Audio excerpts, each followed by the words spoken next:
No one noticed the man in the corner, until the room itself seemed to change its mind. The briefing hall at Fort Grant Joint Operations Center was designed for precision, not sentiment. Fluorescent lighting reflected off polished metal tables, and the quiet hum of climate systems filled the controlled silence where rank usually defined every breath. Harold Hank Miller sat alone near the back row, his posture steady, hands resting calmly on a worn service folder that had clearly survived decades of handling. His presence did not draw attention, and that was exactly how most people in the room preferred it. Around him, younger officers in crisp uniforms spoke in low, efficient tones, exchanging operational updates and scheduling confirmations, occasionally glancing at him without acknowledgement, as if he were part of the furniture rather than a person of significance. Colonel James Carter stood near the front briefing display, reviewing incoming personnel notes with the detached focus of someone managing routine administrative flow. To him, this gathering was standard procedure, another rotation of briefings and updates that required structure but not emotional weight. Yet something subtle disrupted that assumption, a quiet inconsistency in how the room itself seemed to settle around the seated veteran. Hank Miller did not speak. He did not move unnecessarily. He simply observed, eyes calm, expression unreadable, as if he had long since learned that silence carried more authority than explanation. A young lieutenant nearby glanced at his file, frowned slightly, and then returned to his tablet without comment, dismissing what he did not understand. The file itself contained minimal visible detail, standard classification markings, outdated assignment headers, and references that appeared intentionally incomplete to those without proper clearance context. Still, it remained untouched on the table, as if even handling it required permission no one in the room felt entitled to request. Colonel Carter began to speak again, outlining upcoming operational coordination schedules, when a subtle shift passed through the entrance corridor. It was not announced. It was not expected. Yet every trained officer in the room felt it before it was acknowledged. Footsteps approached with controlled certainty, measured and uninterrupted by hesitation. Conversations faded without instruction. The doors at the far end of the hall opened, and General Robert Whitmore entered. The atmosphere changed immediately, not through noise, but through recognition. Every standing officer straightened instinctively. Every seated individual adjusted posture without thinking. The presence of a four-star general did not require introduction. It reorganized the environment by default. Colonel Carter turned toward the entrance, preparing for formal acknowledgement protocol, but paused when he registered the general's focus. General Whitmore did not scan the room in the expected manner. His attention locked immediately onto the back row, specifically onto Harold Miller. The silence that followed was not procedural. It was absolute.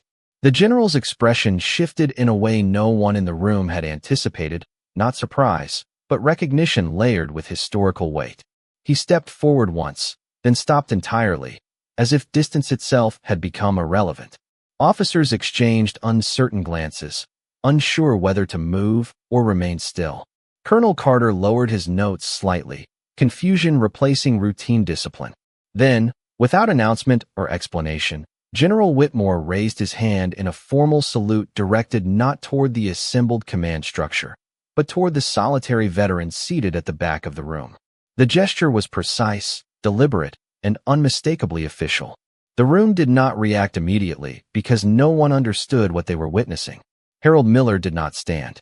He did not respond with visible urgency.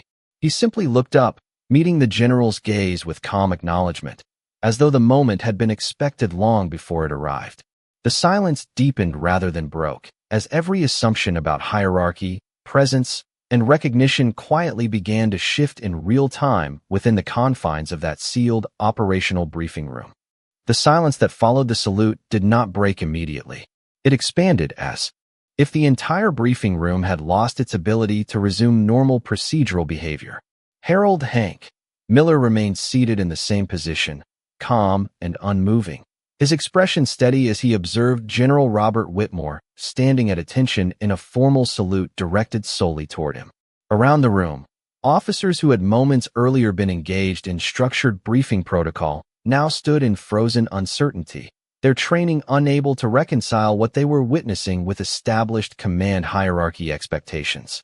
Colonel James Carter lowered his notes slightly, his eyes shifting between the general and the veteran, attempting to interpret the situation through procedural logic, yet finding no immediate category that explained the reversal of attention.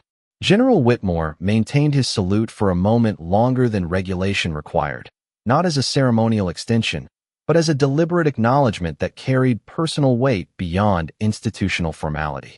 When he finally lowered his hand, the movement was controlled and precise, but the atmosphere did not return to normal.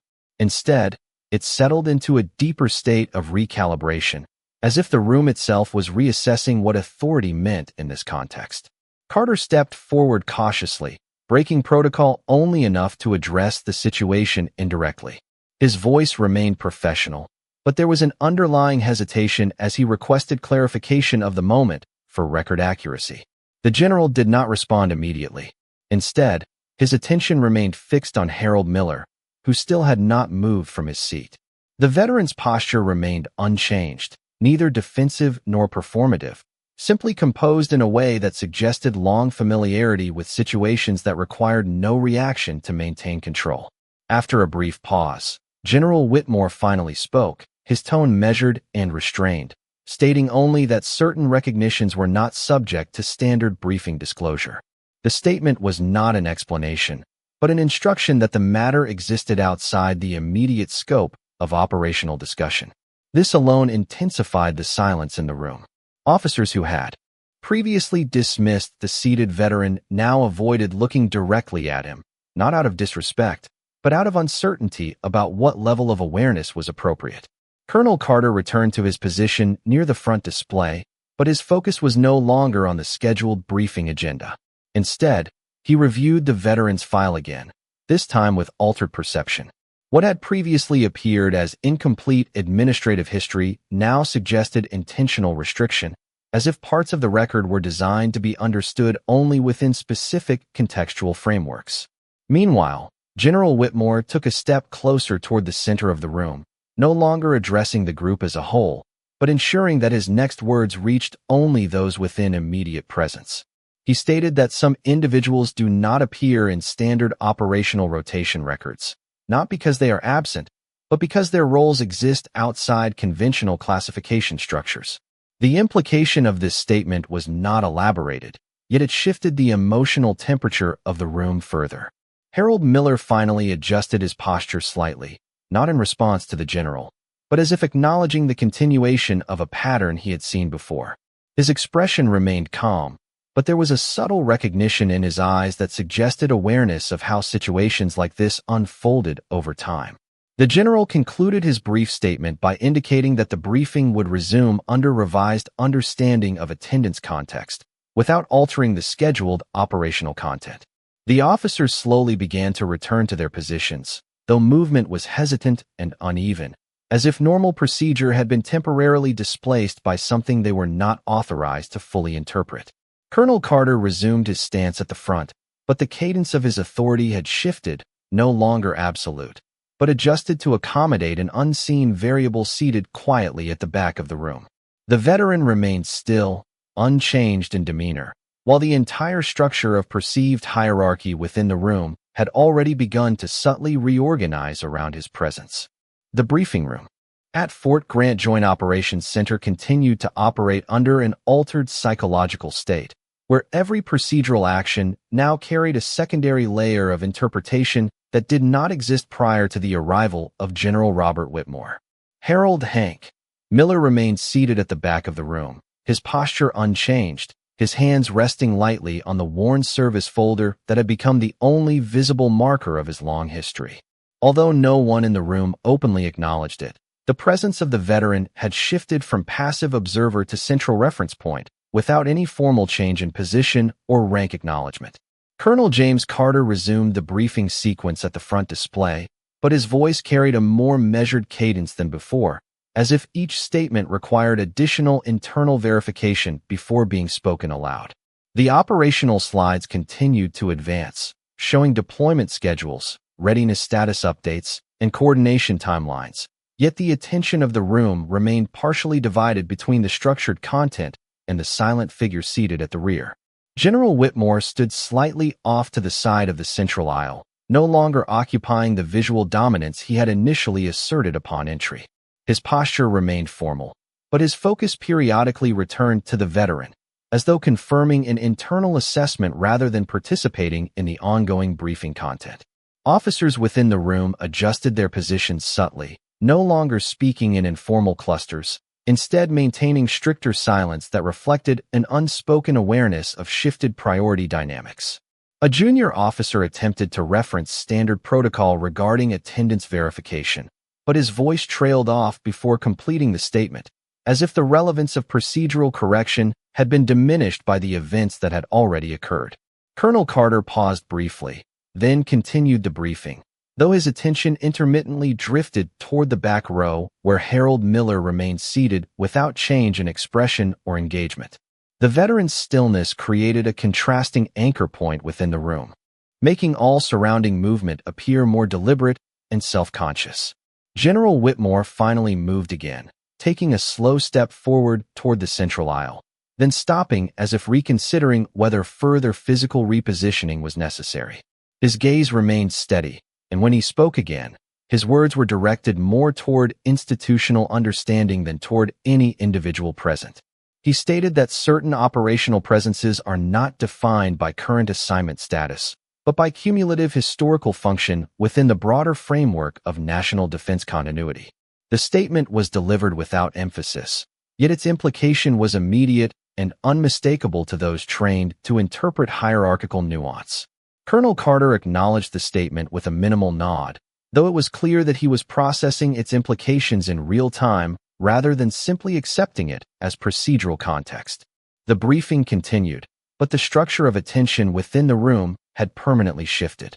Officers who had earlier dismissed the veteran now avoided unnecessary movement, not due to discipline enforcement, but due to uncertainty regarding interpretive boundaries. Harold Miller remained unchanged in demeanor, but his presence now functioned as an implicit reference point for every ongoing exchange within the room. Even when he was not directly involved, discussions seemed to orbit his position, as if the spatial arrangement of authority had quietly reconfigured itself around his existence. Colonel Carter reached a transition point in the briefing and hesitated briefly before proceeding, his hesitation not visible in protocol terms, but perceptible in timing and delivery. General Whitmore observed this shift without comment, reinforcing the impression that the room's understanding had already been sufficiently altered. The veteran finally adjusted his posture slightly, a minimal movement that drew no attention, yet subtly confirmed his continued awareness of the proceedings. No one addressed him directly, and yet no one could fully disengage from his presence. As the briefing approached its conclusion, the operational content returned to standard structure, but the psychological framework of the room did not revert.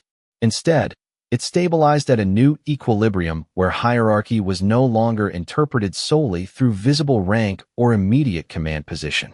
When Colonel Carter concluded the session, the dismissal protocol was executed with precision, yet the departure of personnel lacked its previous uniform confidence. General Whitmore remained momentarily after others began to exit, his final glance directed toward the veteran before he turned to leave. Harold Miller stayed seated until the room had nearly emptied, maintaining the same calm posture that had defined his presence from the beginning.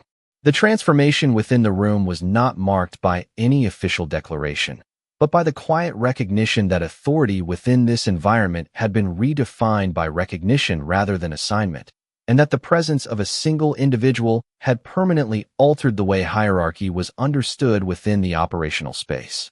The operational briefing room at Fort Grant Joint Operations Center had fully transitioned into a post-event analytical state, where the formal session was complete, but the psychological and institutional effects of what had occurred continued to influence every remaining interaction within the facility. Harold Hank Miller remained seated in the same position at the rear of the room, his presence unchanged and steady, as if unaffected by the structural shift in perception that had taken place around him. The room itself, however, no longer functioned under its original interpretive hierarchy.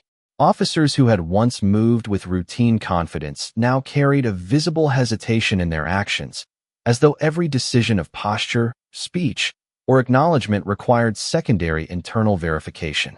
Colonel James Carter stood near the front display, reviewing the final segments of the briefing summary as it was prepared for archival submission. His expression remained controlled, but the cadence of his movements reflected a subtle recalibration of understanding, as if he was continuously adjusting his perception of authority distribution within the room. General Robert Whitmore had positioned himself closer to the side exit corridor, no longer occupying the central visual dominance that had defined his earlier entrance. Yet his presence still carried a gravitational effect on the environment, particularly in how frequently attention returned to his stance when no direct action was being taken. The veteran at the back remained the only constant, unaltered by the shifting dynamics of rank recognition or institutional reinterpretation.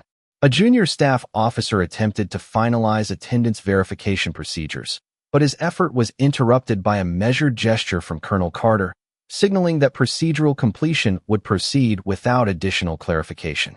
The decision reflected an understanding that standard administrative categorization no longer fully encompassed the significance of what had occurred. General Whitmore finally broke his silence, speaking in a calm and deliberate tone that emphasized continuity of institutional memory rather than immediate operational directive.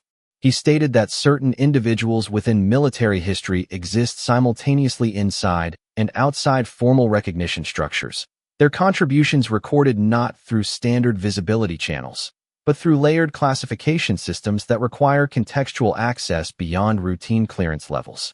The statement was delivered without dramatic emphasis, yet its impact was immediate across the room, reinforcing a shared recognition that the earlier salute had been more than ceremonial acknowledgement.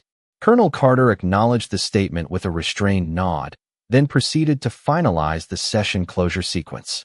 As he did so, the structure of the room returned to procedural motion, but the interpretive framework within which that motion was understood had permanently shifted. Officers began gathering materials and preparing for dismissal, yet their movements lacked the previous sense of automatic routine, replaced instead by careful awareness of spatial and hierarchical context. Harold Miller remained seated until the majority of personnel had begun exiting the room, maintaining a posture of calm neutrality that contrasted with the subtle tension that lingered among those departing. No one addressed him directly, yet multiple individuals avoided passing too closely, not out of fear or instruction, but due to uncertainty regarding appropriate acknowledgement.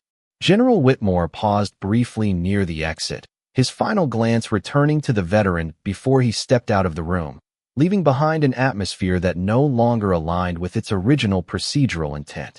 Colonel Carter remained momentarily at the front display, ensuring that all documentation had been properly secured for institutional archiving. When he finally turned toward the exit, he cast a brief look toward the rear of the room where the veteran still sat, alone in position but no longer isolated in perception. The transformation that had occurred was not recorded in official language within the room's procedural logs, yet it was fully present in the behavior of every individual who had witnessed the sequence of events. The final state of the briefing environment settled into quiet stabilization, marked by a collective understanding that hierarchy in this context was not solely defined by visible rank insignia or command position, but by recognition of service history that operates beyond conventional classification boundaries. Following the conclusion of the briefing session and the gradual dispersal of personnel from the Fort Grant Joint Operations Center, the environment transitioned into a post-operational reflection state, where formal procedures had ended, but institutional interpretation of events continued to evolve. Harold Hank Miller remained seated in the rear section of the briefing room longer than any other individual, maintaining the same calm posture that had characterized his presence from the beginning of the event. The room around him was nearly empty now, with only residual movement from personnel collecting materials and finalizing documentation before exit. The atmosphere no longer carried the structured tension of active briefing, but instead reflected a subdued recalibration phase in which individuals processed the implications of what had occurred. Colonel James Carter stood near the central display panel reviewing final confirmation logs for submission to the secure archival system. His expression remained professional, yet there was a clear indication of internal reassessment as he cross-referenced procedural notes with observed command interactions that had taken place earlier. General Robert Whitmore had already departed the main briefing area, his exit executed without additional ceremony, consistent with high-level command movement protocols, yet his presence remained symbolically active within the psychological framework of those who had witnessed the interaction. As Carter finalized the documentation sequence, he paused briefly, reviewing the veteran's file once more with a level of scrutiny that had not been present at the start of the briefing cycle. What had originally been categorized as an incomplete historical record now appeared to contain structured gaps consistent with classified operational segmentation practices. This realization did not alter the official classification of the document, but it did shift the interpretive approach used by those reviewing it. Behind him, the final personnel exited the room in quiet sequence, their conversations reduced to minimal procedural exchanges, reflecting an unspoken awareness that the standard hierarchy model had been challenged in a way that would not be immediately resolved through formal reporting. Harold Miller finally moved, not in response to any directive, but as a natural conclusion to his extended presence within the space. He closed the worn service folder and stood with steady control, his movement unhurried and deliberate, reinforcing the same sense of calm authority that had defined his role throughout the entire sequence of events. As he walked toward the exit, no one attempted to address him directly, yet several individuals adjusted their posture subtly as he passed, acknowledging his presence without formal acknowledgement protocols. Colonel Carter observed this movement quietly, making no attempt to intervene or alter the situation, instead allowing the moment to conclude naturally as part of the broader operational closure process. The veteran exited the room without pause, merging into the corridor beyond where standard base activity continued at a reduced intensity consistent with post-briefing operational cycles. Inside the room, Colonel Carter remained for several additional moments, finalizing the transmission of archived records to secure command storage. His final action before departure was a confirmation entry, noting that the briefing had concluded under conditions requiring additional interpretive review at higher command levels due to atypical recognition events involving personnel outside standard operational assignment visibility. Once completed, he turned off the display systems and left the room, allowing it to return fully to its default inactive state. The institutional effect of the encounter persisted beyond physical presence, embedded within documentation and memory structures, subtly influencing how authority, recognition, and operational history would be interpreted in future evaluations conducted within the same facility. The Fort Grant Joint Operations Center returned to its standard operational rhythm following the conclusion of the briefing cycle, yet the residual impact of the previous event continued to influence internal interpretation protocols among personnel who had been present during the session. Hallways outside the briefing area carried the usual controlled activity of a military installation, with measured movement of staff, documentation officers, and communications personnel maintaining standard workflow procedures. However, within the briefing room itself, a noticeable absence of immediate normalization remained, as if the space required additional time to fully reset its functional identity after the presence of high-level command interaction involving General Robert Whitmore and the unidentified historical recognition of Harold Hank Miller. Colonel James Carter returned to his administrative office adjacent to the briefing wing, where he initiated a structured review of the session transcript for compliance confirmation and archival categorization. The document contained standard operational data, including attendance logs, briefing topics, and procedural outcomes. But it also included an annotated flag requiring elevated review due to non-standard recognition behavior involving personnel classification ambiguity. Carter reviewed the section multiple times, maintaining a professional posture, yet it was evident that his interpretation process had shifted from procedural confirmation to contextual reassessment. The presence of gaps in the veteran's service file, previously dismissed as incomplete archival transfer, now appeared aligned with structured classification methods designed to limit visibility of certain operational roles outside specific command channels. Meanwhile, in another section of the facility, General Robert Whitmore convened a brief internal consultation with senior staff officers regarding standardization of recognition protocols during mixed hierarchy briefing environments. The discussion did not reference the veteran directly by name, but instead focused on procedural adaptability when encountering personnel whose historical contributions extend beyond active assignment records. Whitmore emphasized that institutional memory within military structures often includes layers that are not immediately visible in operational databases, and that recognition of such layers must be handled within established discretion frameworks. The officers present acknowledged the directive with formal understanding, noting adjustments to future briefing preparation procedures to account for similar scenarios.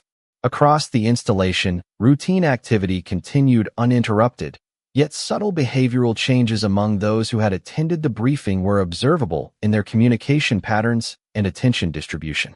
Conversations regarding standard operational updates were occasionally interspersed with indirect references to unclassified historical presence anomalies, a term used informally among staff who lacked access to the veteran's full service context but had witnessed the recognition event firsthand. Harold Miller himself had already left the immediate facility area and returned to off-site temporary accommodations assigned to visiting personnel with restricted briefing involvement. His movement through the base perimeter was unremarkable in external appearance, consistent with standard personnel transit protocols, yet internal acknowledgement among security staff reflected a heightened awareness of his identity status, even in absence of formal directive changes. No procedural alerts were triggered, and no official classification updates were issued at that time, yet his presence remained recorded in multiple overlapping system logs due to the earlier general-level acknowledgement event.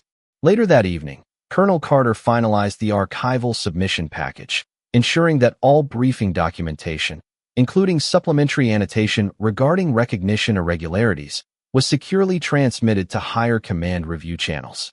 His final report maintained strict procedural neutrality in language, but included a recommendation for future guideline clarification regarding interactions between active command officers and historically unclassified personnel whose records exist outside standard visibility frameworks. Once the transmission was complete, Carter remained seated for several moments, reviewing the empty briefing room through the glass partition.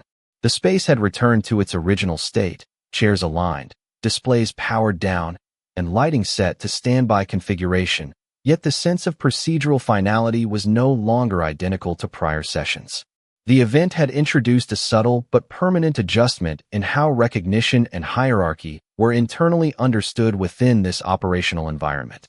Even without formal acknowledgement in public records, the implications of that moment involving General Whitmore and Harold Miller had already been integrated into institutional awareness at a structural level that would influence future briefings, personnel evaluations, and command interaction protocols across the facility.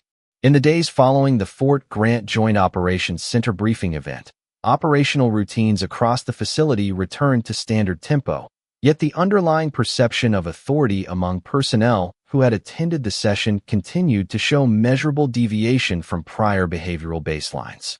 Training drills, administrative briefings, and coordination meetings resumed without disruption, but subtle shifts in communication patterns were recorded in internal observation logs, particularly among officers who had been directly present during the recognition event involving General Robert Whitmore and veteran Harold Hank Miller.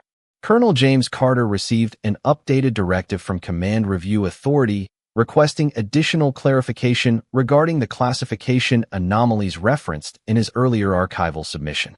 The directive was formal and procedural in tone, yet it implicitly acknowledged that the event had triggered a multi-level interpretive review beyond standard operational reporting scope. Carter prepared a structured response, carefully maintaining institutional neutrality while reiterating that all observed interactions had occurred within authorized briefing parameters, despite their unconventional hierarchical implications. Meanwhile, General Whitmore participated in a closed command advisory session focused on refining recognition protocol frameworks for personnel whose historical contributions extend beyond current active duty categorization systems. The session emphasized the necessity of distinguishing between visible operational rank and long-term institutional contribution, particularly in cases where service records intersect with classified legacy operations that are not fully represented in standard personnel databases. Although no individual names were explicitly referenced, the structural context clearly aligned with the prior briefing event, reinforcing that the encounter had prompted formal reconsideration at higher command levels. Within Fort Grant, officers who had witnessed the salute event continued to demonstrate altered interaction tendencies, particularly in how they referenced chain of command structures during routine exchanges. Statements that previously relied on immediate rank identification now included more cautious phrasing, often deferring to contextual authority rather than strictly visible insignia. This shift was subtle but consistent, suggesting that the psychological impact of the event had integrated into operational culture without formal instruction. Harold Miller remained off-site during this period, residing in temporary quarters designated for non-assigned historical consultation personnel. His daily movements remained minimal and unremarkable, yet his presence within internal tracking systems continued to be flagged for contextual review due to the prior general-level acknowledgement. No active engagement requests were directed toward him, and no formal reassignment orders were issued, yet his classification status remained under review at multiple administrative levels. In a subsequent update meeting, Colonel Carter was asked to provide additional contextual framing for the archival note regarding non-standard recognition behavior. His response maintained procedural precision, stating that the interaction observed during the briefing had not violated operational protocol, but instead indicated the presence of historical service recognition that exists outside standard visibility structures. This phrasing was accepted for record inclusion, though it prompted further recommendation for development of clearer guidelines addressing similar future occurrences. As the facility progressed through the weekly operational cycle, the briefing room where the event had taken place was reactivated for standard use. Chairs were realigned, displays recalibrated, and environmental systems reset to default configuration. However, personnel assigned to conduct subsequent briefings reported a consistent sense of altered spatial awareness within the room, describing it not as malfunction or disruption, but as a subtle recalibration of interpretive expectation regarding authority presence. These observations were documented in internal facility notes under a general category of environmental perception variance. General Whitmore later submitted a formal recommendation to the command structure emphasizing the importance of integrating historical recognition awareness into standard briefing protocols, particularly in joint operational environments where multi-level personnel histories may intersect. The recommendation was framed in institutional language, focusing on procedural adaptability rather than specific incidents, but its origin was clearly traceable to the earlier Fort Grant event. By the end of the operational week, no official public record had been altered to reflect any change in classification or rank structure. Yet within internal command awareness, a permanent adjustment had taken place in how certain forms of military presence were interpreted. The encounter had not changed formal hierarchy, but it had introduced a parallel understanding that recognition itself can function as a distinct layer of authority acknowledgement, one that operates alongside, rather than within, standard procedural frameworks. This understanding quietly persisted within Fort Grant, embedded not in announcements or directives, but in the way personnel now perceived silence, presence, and acknowledgement during every subsequent briefing session held within the facility. Within the continuing operational aftermath at Fort Grant Joint Operations Center, the influence of the earlier briefing event involving General Robert Whitmore and veteran Harold Hank Miller had expanded beyond the immediate facility and into higher-level administrative review channels within the broader Defense Command structure. Although no official public statement had been released, internal communications indicated that the incident had been escalated to a secondary evaluation tier responsible for assessing historical recognition anomalies and their impact on standardized military hierarchy interpretation frameworks. Colonel James Carter received a formal request for supplemental documentation, requiring him to reconstruct the sequence of events in greater detail, specifically focusing on the moment of recognition and the procedural context in which it occurred. His response remained carefully neutral, emphasizing that all actions had taken place within authorized briefing conditions, and that no deviation from operational protocol had been observed in terms of command execution or compliance structure.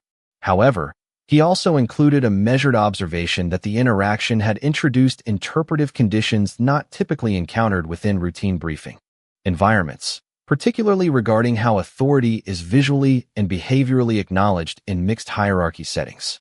Meanwhile, General Whitmore was temporarily assigned to advisory review duties within a higher command coordination division, where discussions centered on the development of refined recognition frameworks for personnel whose service contributions exist outside active assignment visibility but remain embedded within institutional history records. These discussions remained procedural and abstract, avoiding reference to any specific individual. Yet the structural language used in the documentation clearly aligned with the earlier Fort Grant incident. Within Fort Grant itself, the operational tempo continued without interruption, but internal behavioral observation logs recorded a sustained shift in how personnel approached hierarchical communication. Officers who had been present during the briefing maintained a more deliberate tone when referencing authority structures, often incorporating additional contextual qualifiers when issuing or acknowledging instructions. This adjustment was not mandated through formal directive but appeared as an organic adaptation to the altered interpretive environment created by the event. Harold Miller remained off-site under standard non-active consultation classification, with no new assignments or formal duties issued during this period. His presence in administrative tracking systems persisted due to prior acknowledgement at general officer level, which required periodic review under established record validation procedures. Despite this, there was no movement toward reclassification or activation, and his status remained intentionally static within the system. At the command review level, discussions began to incorporate broader considerations regarding how historical service recognition is documented within multi-layered operational environments. Analysts emphasize that traditional rank-based visibility models may not fully account for legacy service roles that operate outside conventional assignment continuity, particularly in cases where historical contributions intersect with classified operational continuity frameworks. These considerations were framed as theoretical improvements to institutional documentation systems rather than responses to any single event. Yet internal references made it clear that the Fort Grant briefing had served as a catalyst for renewed evaluation of existing protocols. In subsequent facility-level assessments, Fort Grant leadership received guidance to continue standard operations without modification, while also maintaining detailed observational records of any further occurrences involving non-standard recognition behavior. The guidance emphasized documentation rather than intervention, signaling that the event was being treated as an informational case study rather than an operational irregularity. Within the briefing room itself, which had since been returned to routine scheduling use, personnel continued to report subtle perceptual differences in how presence and authority were experienced during meetings. These observations were not uniform, but recurring enough to be recorded in environmental perception logs as a consistent pattern across multiple sessions following the initial incident. General Whitmore later submitted a consolidated advisory memorandum recommending the development of a formalized interpretive framework for recognition events that occur across intersecting historical and active duty personnel categories. The memorandum did not reference individuals directly, but its structural implications clearly aligned with the Fort Grant encounter, reinforcing that the event had influenced policy consideration at a higher systemic level. By the end of the review cycle, no changes had been made to official rank structures, personnel classifications, or publicly accessible records. However, within internal command awareness, a lasting conceptual adjustment had taken place regarding how authority is perceived when historical recognition intersects with active operational environments. The Fort Grant event had effectively established a reference point for future evaluation of similar situations, embedding itself into institutional memory not as a disruption of protocol, but as an example of how recognition itself can function as an independent layer of military structure interpretation, existing alongside formal hierarchy while subtly influencing its perception across all levels of command. The final phase of the Fort Grant Joint Operations Center incident review cycle concluded without any formal alteration to military hierarchy documentation. Yet the internal institutional interpretation of the event involving General Robert Whitmore and veteran Harold Hank Miller continued to evolve across multiple command levels. At the administrative core, the briefing had been classified as a completed operational session with supplementary historical recognition implications, a designation that allowed it to remain within standard procedural records while simultaneously acknowledging its atypical interpretive effects on personnel behavior and command perception. Colonel James Carter was formally assigned to finalize the consolidated report for archival closure. His documentation reflected precise procedural accuracy, detailing attendance, briefing content, and command presence, but also included a carefully worded analytical appendix describing the observed shift in hierarchical interpretation dynamics during and after the recognition event. This appendix did not assign subjective meaning, but it recorded measurable deviations in communication structure, attention distribution, and authority acknowledgement patterns among attending personnel. General Robert Whitmore, now operating within a higher command advisory capacity, submitted a final strategic memorandum addressing the broader implications of recognition-based authority perception in multi-tier operational environments. The memorandum emphasized that institutional stability does not rely solely on visible rank structures, but also on historically embedded service acknowledgement that may not always be present in active assignment records. It recommended that future joint operations training include structured awareness modules to prepare personnel for scenarios where historical recognition intersects with live command environments. Although the document remained abstract in tone, its origin and context clearly traced back to the Fort Grant briefing incident. Within Fort Grant itself, routine operations continued uninterrupted, but long-term personnel monitoring reports indicated that the behavioral adjustments first observed after the event had stabilized into consistent procedural awareness changes. Officers demonstrated increased caution when interpreting authority presence, often pausing longer before responding to command cues in mixed hierarchy settings, not due to confusion, but due to expanded interpretive awareness of non-visible historical authority factors. These changes were not codified in formal training updates, yet they were consistently recorded in internal observation summaries as persistent environmental adaptation effects. Harold Miller remained under non-active consultation classification, with no official reassignment or visibility update issued during the review cycle. His status within administrative systems continued to be maintained as historically restricted, with periodic validation checks confirming record consistency across legacy data structures. Despite this, internal acknowledgement logs confirmed that his presence had been permanently registered at general officer recognition level during the original briefing event, a designation that carried procedural implications for how his file would be handled in future evaluations, even without active duty status. As part of the final review consolidation process, Fort Grant Command leadership received confirmation that no violations of operational protocol had occurred during the incident. However, the accompanying advisory summary emphasized that the event represented a significant case study in recognition-based authority perception within controlled briefing environments. The summary concluded that while formal rank structures remained unchanged, the interpretive framework used by personnel to understand authority had undergone a measurable shift, particularly in contexts where historical service acknowledgement intersects with active operational presence. In the final recorded observation notes, it was stated that the briefing room environment had returned to standard configuration, yet retained an indirect psychological imprint of the event, observable only through behavioral analysis of personnel who had participated in the session. General Whitmore's final entry in the advisory record reiterated that such events should not be viewed as disruptions, but as indicators of layered institutional memory functioning within modern military structure systems. Colonel Carter's closing archival submission confirmed the completion of all procedural documentation, marking the official end of the review cycle.